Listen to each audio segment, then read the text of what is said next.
I got something really special I want to show you. It's a Globe brand accordion from Germany, made in the early 1900s.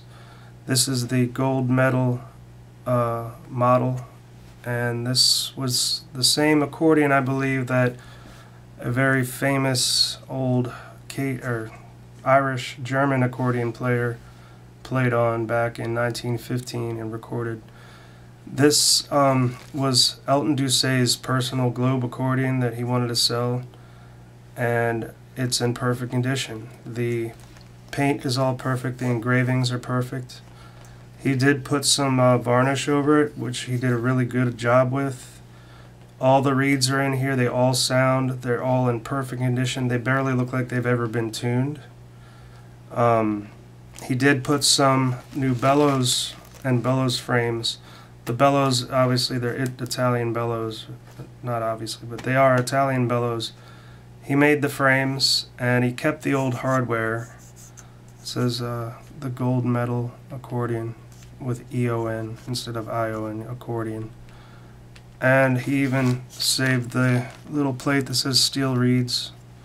I've been working on this since I got it. He did a lot of the restoration, but I decided to take it quite a few steps further.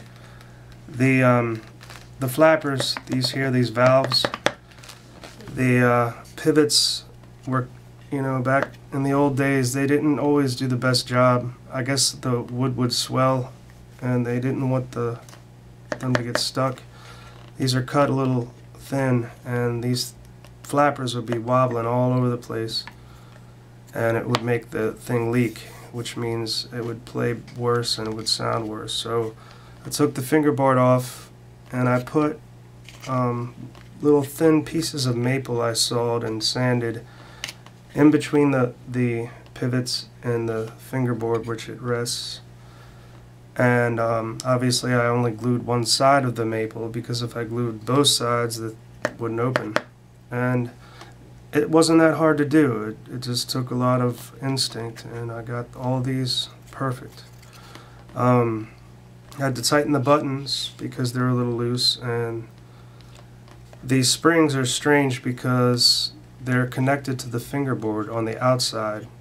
They're wrapped around the fingerboard, and there's like this bar that goes along behind it, and it hooks on them. And I gotta tell you, they are the biggest pain in the ass to change. But I'm just glad they're coiled springs and not paper clip or whatever looking. The bass reeds aren't in. I took them out, cleaned them, and I'm gonna put new leathers on everything inside, all the reeds. I'm gonna retune it, because when you change the leathers you have to retune. And to get on with it, I'm going to play you a little tune without the bass side, but this thing is dynamite. I mean, I think this is the best sounding accordion I've ever played. We'll have to see how good it plays with the bass reeds in. Probably use a little bit of more air, but this thing, whoever says these old Germans accordions are not loud is full of shit, I gotta say. This thing blasts.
This thing is awesome. Just wanted to give you a taste of it. I'll be playing it again once I fully restore it. When this thing gets new leathers on the reeds, the steel reeds, I'm going to play it again and it's going to sound even better.